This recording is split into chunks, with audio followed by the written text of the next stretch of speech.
Now for our closing conversation. Please welcome back interviewer Jabari Young and songwriter, producer, and entrepreneur Jermaine Dupri.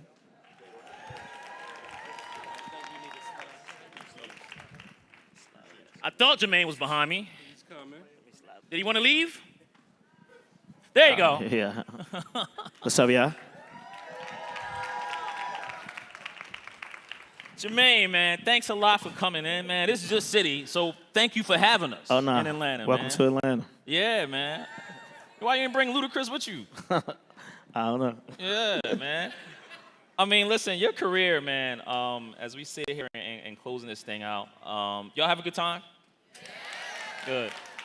Your career, man, is star-studded, and to prepare for you, I went back and started looking at all your classics. I'm looking at the credits and all of that, and you always start at crisscross when you talk about your career, right? Because that's what helped you at age 19, was it? Sell 8 million records with crisscross, right? Talk about that phase, man, when you were starting off in the business, just learning it, right? What were you looking for, and then what did you eventually learn that allowed you to turn into this pioneer today? Yeah, I mean, I always talk about crisscross being the first because that's the actual success story. But I actually started before that. I had a female group by the name of Silk Times Leather. That was actually my first group that I produced when I was 16. And they was like the first. It actually was the first rap group in Atlanta to get signed to a major record label. Mm-hmm. You know,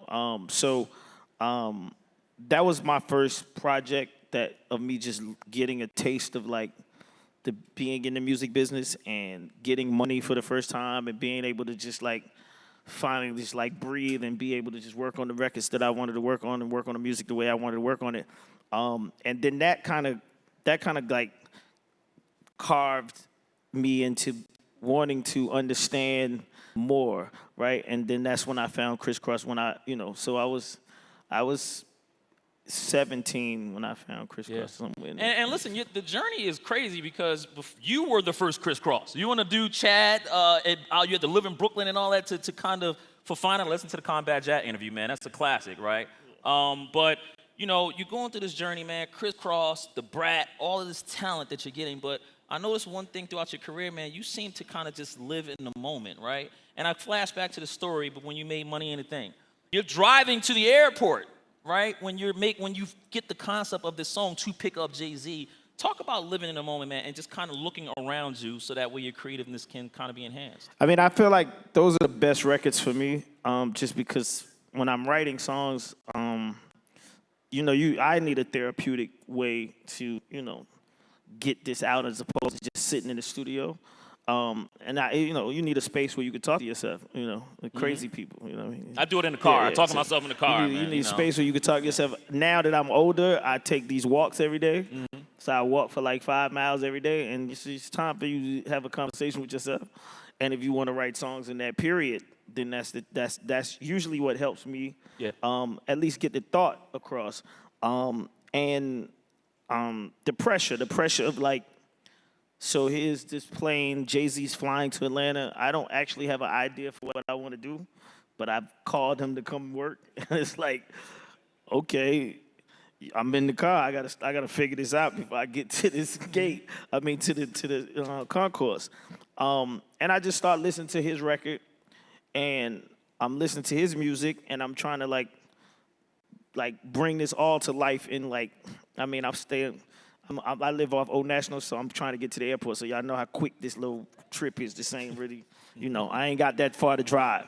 And I was just trying to put it together. And then I heard him say in the song, kicking up dirt deep in the South, kicking up top game, screaming through the sunroof, money, anything. And I'm just like, you talking about you? Oh, this sounds like he's talking about me. Because you picked him up in a Bentley. Yeah. Drop top. Yeah, but he don't live in the South, so I'm thinking he's talking about me. Yeah. You know what I mean? So, that's basically how I just, I fell into that lyric, and as soon as he got in the car, I was just like, I got this idea, and he was like, what? And I told him, and then it was just like, oh, okay. Yeah. All right. Came clicking. Yeah.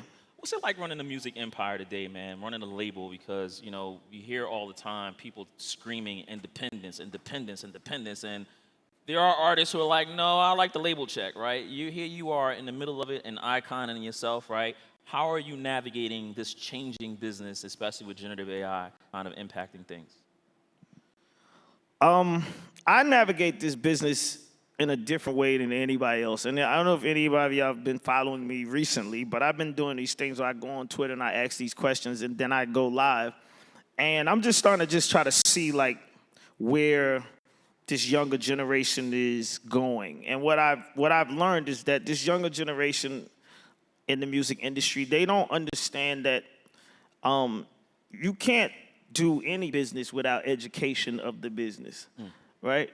And everybody just think they're gonna get in the music business and just run this race with no education. Like these people have no education.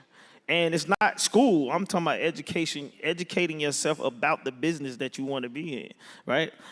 I did that my whole career where I just paid attention to people, whether their business was bad or whether their business was good, right? Just because I don't know why I did that, but that's just where I gravitated to, just like information and trying to listen and trying to learn from people. I had a kid just came up to me last week, and this whole story went viral.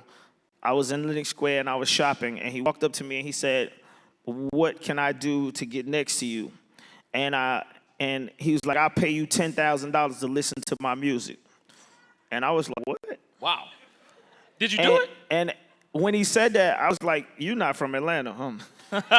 I knew he wasn't from Atlanta because that's just not, we don't do that. Yeah. Like, that's just not the way. But then I also, immediately, I'm like, I would never charge you $10,000 for me to listen to your music, because me listening to your music is not going to do nothing for you. Right.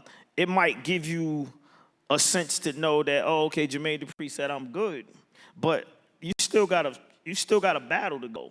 And I would be crazy to take your money knowing that you got that battle, right? So we had this conversation, and he told me this whole story. And one of the things that he told me was about artists not making it from smaller towns. And he was from Alabama. And he was saying how hard it is for artists in these smaller cities to get on.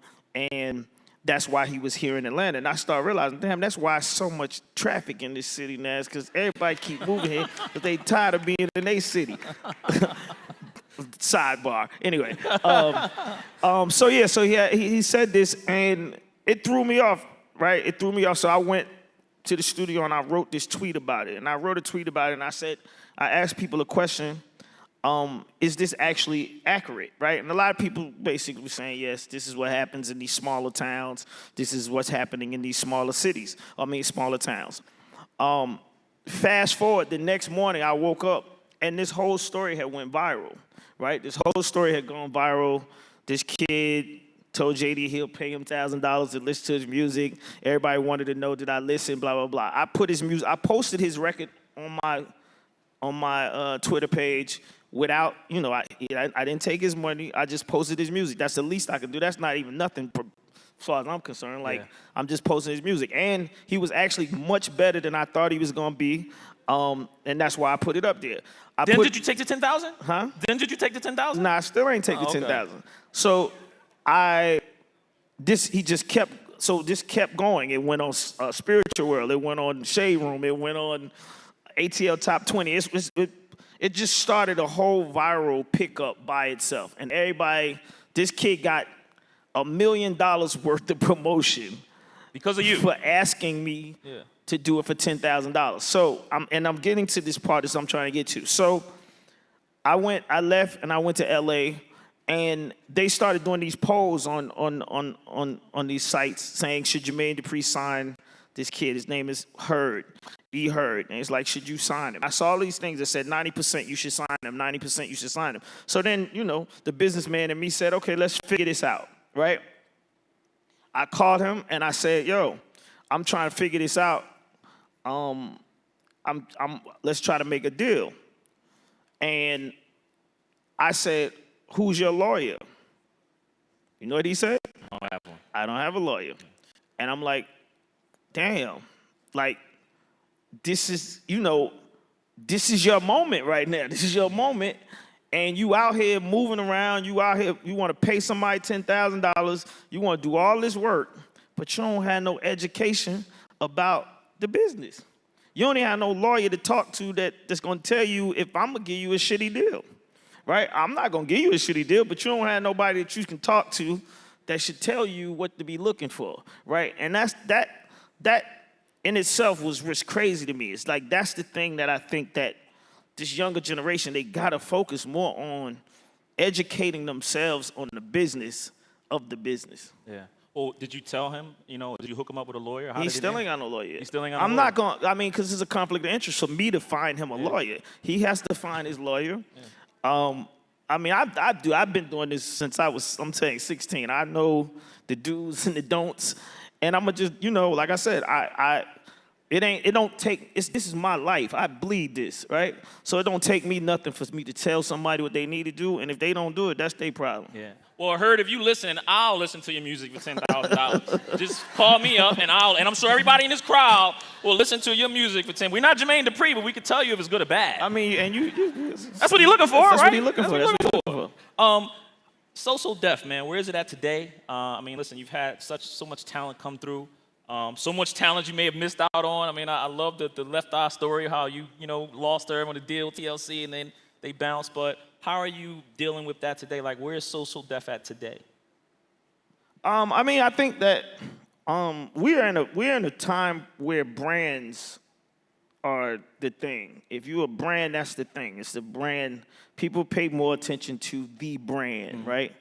I was just having an argument on my way over here about Bad Boys, and I was trying to ask people, but let me try to do this in here because I see y'all. By raise of hands, did y'all go see Bad Boys just because you know that it's a franchise or you saw promotion? And if you saw promotion, raise your hand. Did you just go see it just because you know it's a franchise? Raise your hand. Okay. Well, see, this is what I'm saying. I believe in promotion, and it seemed like it was more people that went because they saw it promoted than being a franchise. And we was arguing about this, and somebody was just telling me that people are more keen to do things that's something that's a brand that people already know about. And for So Def, that's what I've been really just focusing on. I am So Def. I'm the brand. And wherever I move is what So Def is doing. So this is my 30-year run in music, and I just had #1 record with Money Long. So that's what So Def is doing. Yeah, nice. Give him a round of applause for that.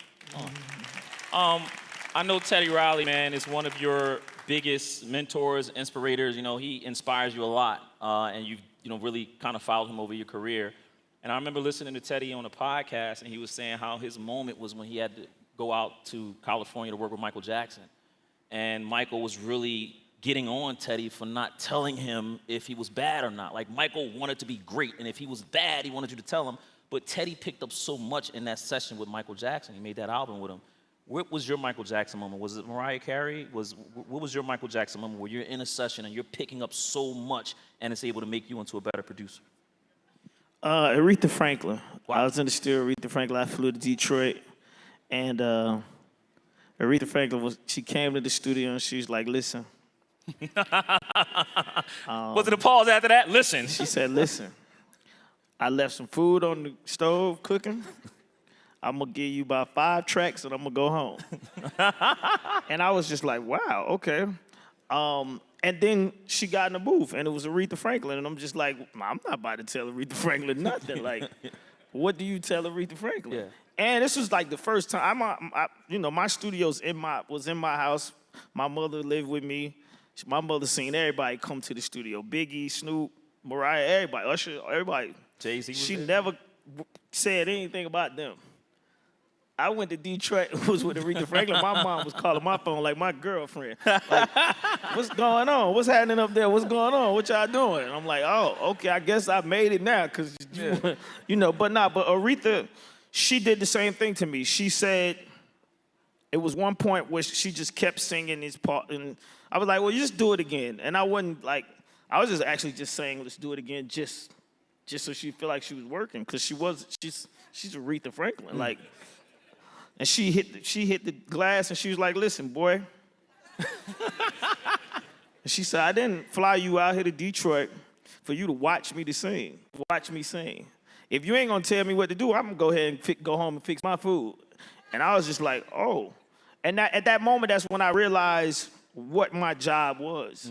Like, really, you know, really, it don't matter who the artist is. You claim to be a producer, produce the artist no matter what the name is. And that was that moment. And I left there with that attitude. You know, if I'm telling Aretha Franklin what to do, it ain't nobody 16, 17, 18, 19, 20 years old that could ever say anything to me when I'm in the studio. We ready to wrap up, man, and thank you so much for the time. But I mentioned Mariah Carey because, you know, I felt like you learned so much in that session, right? And you're tired in the studio when you made, I believe, was it Shake It Off or We Belong Together when you came up with the rap? And it's the only rap in it. I think it's We Belong Together. Yeah, We Belong Together. Yeah. What's it like to work, and how do you produce superstars of today? I mean, Aretha's a legend, but how do you produce superstars, the Mariah, the Jays? Like, how do you produce them? You just got to be real with them. You can't lie to them, you know. You got to tell them exactly what's going on. And We Belong Together, it was a period in time when Mariah was singing, where she was singing more breathy than actually belting the way people wanted her to sing.